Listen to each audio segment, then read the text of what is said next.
যারা মানবতার ফেরিওয়ালা, যারা মানবতার ঢেকুর তোলে, যারা মানবতার গান গেয়ে সারা বিশ্বে ঘুরে বেড়ায়, এই জাতি সংঘ, এটাকে আমরা নাম দিয়েছি শয়তান সংঘ।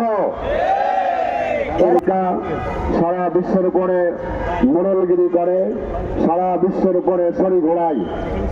আমেরিকার কথা না শুনলে সে রাষ্ট্রকে বিভিন্ন অজুহাতে, বিভিন্ন ছল চাতুরির মাধ্যমে ঠুনকো অজুহাতে ধ্বংস করে দেওয়া হয়।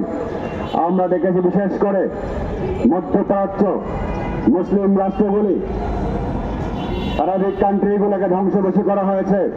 আমরা দেখেছি লিবিয়ার মুয়াম্মার গাদ্দাফিকে হত্যা করে আজকে লিবিয়াকে ধ্বংস করে দেওয়া হয়েছে। আজকে তুনিসিয়া ধ্বংস করে দেওয়া হয়েছে। মিশরের মুরসিকে হত্যা করে ধ্বংস করে দেওয়া হয়েছে।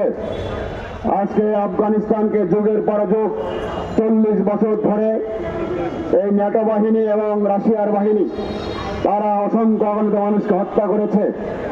আফগানিস্তানকে বিরান ভূমিতে পরিণত করেছিল। আফগানে সারা পৃথিবী যত বোমা বিস্ফোরিত হয়েছে তার মনে হয় একত্রিত করলে আফগানের সমান হবে না। আফগানকে তা ধ্বংস করতে চেয়েছিল, পারে নাই। আজকে ইরাক ধ্বংস করে সাদ্দামকে হত্যা করার মাধ্যমে সারা পৃথিবীর মুসলিম কান্ট্রিগুলো ধ্বংস করে দেওয়ার পায় তারা চলছে।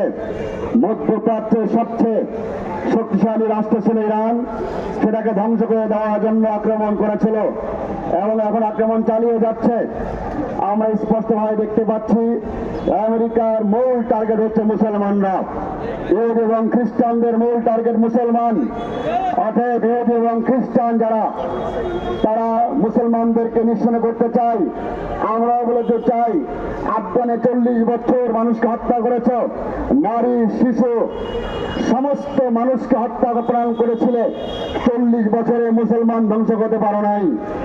লিবিয়াতে মুসলমান ধ্বংস করার চেষ্টা করেছিলে, এখনো লিবিয়াতে মুসলমান বেঁচে আছে। তিউনিসিয়া বলো, মিশর বলো, ইরাক বলো, সকল জায়গায় মুসলমানরা এখনো জীবিত আছে। মুসলমান নিঃশেষ হয়ে যায়নি। মুসলমানদের নিশ্চয় করা সহজ নয়, সম্ভব নয়। আমরা স্পষ্ট বলতে চাই, আমেরিকা যে তাদের মোড়লগিরি বন্দনা করে, তাই সারা বিশ্বের মানবতা প্রেমী মানুষ যারা, তারা আমেরিকার বুক শুনে নামবে ইনশাআল্লাহ। আমরা বলতে চাই, বিশেষ করে ওআইসি, যেটা মুসলমান কান্ট্রি এবং বিশেষ করে মুসলমান কান্ট্রির মাধ্যমে গঠিত, সেইখান যারা মোড়লরা রয়েছেন তারাও আজকে ইরানের পক্ষে কথা বলতে সাহস পাচ্ছে না।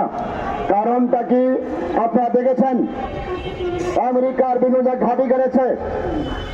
তিউনিসিয়া, মিশর, আরব, সৌদি আরব এবং দুবাই, সব জায়গাতে আমেরিকার ঘাঁটি গাড়া আছে। এই ঘাঁটিগুলোতে ইরান হামলা করেছে। এই ঘাঁটি গাড়ার মাধ্যমে আমেরিকার সমস্ত মুসলমান রাষ্ট্রগুলোকে নিজের করজ রাস্তা নিয়েছেন, নিজের কবজায় নিয়েছেন, যার জন্য মুসলমানদের পক্ষে, মুসলিম রাষ্ট্রের পক্ষে, আমেরিকার বিপক্ষে কথা বলার শক্তি আরব কান্ট্রিগুলির নাই। আমরা ওআইসিকে বলতে চাই, যদি আপনি মুসলমান কান্ট্রির নেতারাই যদি ওআইসি গঠন করে তাদের পক্ষে, মুসলমানের পক্ষে কথা বলতে না পারেন, মুসলিম রাষ্ট্রের পক্ষে কথা বলতে না পারেন, মাজলুম মুসলমানদের পক্ষে কথা বলতে না পারেন, এই ওআইসি দিয়ে কোনো কাজ হবে না। ওআইসি ভেঙে যান। ওআইসি এখন আমেরিকার পাঁচটা গোলাম হয়েছে। বিশেষ করে যারা মানবতার ফেরিওয়ালা, যারা মানবতার ঢেকুর তোলে, যারা মানবতার গান গেয়ে সারা বিশ্বে ঘুরে বেড়ায়, এই জাতি সংঘ, এটাকে আমরা নাম দিয়েছি শয়তান সংঘ। এরা মুসলিম নিধন সংঘ। এতগুলি মানুষ মেরেছে আমেরিকা, ইন্দো মার্কিন যৌথ বাহিনী সারা পৃথিবীতে লক্ষ লক্ষ মানুষ হত্যা করেছে। গত 3টা বছরে ফিলিস্তিনের 1 লক্ষ মানুষ হত্যা করেছে। এই জাতিসংঘ কথা বলার সাহস পায় নাই, কারণ জাতিসংঘের মূলে আছে তারা ইহুদি এবং খ্রিস্টান। তারাও চাই মুসলমান নিধন করতে চাই। অতএব বাংলাদেশের প্রধান যারা রয়েছেন, বাংলাদেশ সরকারকে বলবো, এই জাতিসংঘের অধীনে কোন প্রকারের চান্দা দেওয়া যাবে না, জাতিসংঘ সহায়তা করা যাবে না, জাতিসংঘের দূতাবাস স্থাপন করতে দেওয়া যাবে না বাংলাদেশে। কারণ এরা এরা মুসলিম নিধনকারী, এরা শয়তান, নরপিশাচ, এরা রক্তচোষা। এদের অবস্থান বাংলাদেশে রাখা যাবে না। বাংলাদেশের নতুন সরকার এসেছেন, মুসলমানদের সেন্টিমেন্ট এসেছেন, মুসলমানদের পক্ষ নিয়ে এসেছেন। আপনাদের অনুরোধ জানাই, আমেরিকার বিরুদ্ধে শক্ত অবস্থান গড়ে তুলুন। আমেরিকার বিরুদ্ধে শক্ত অবস্থান না নেন, আমরাও আপনাদের ধরে নেব। বাংলাদেশের মুসলমান ধরে নেবে, সারা পৃথিবীর মুসলমান ধরে দেবে। বর্তমান বাংলাদেশের সরকার এরাও আমেরিকার পুষ্ট।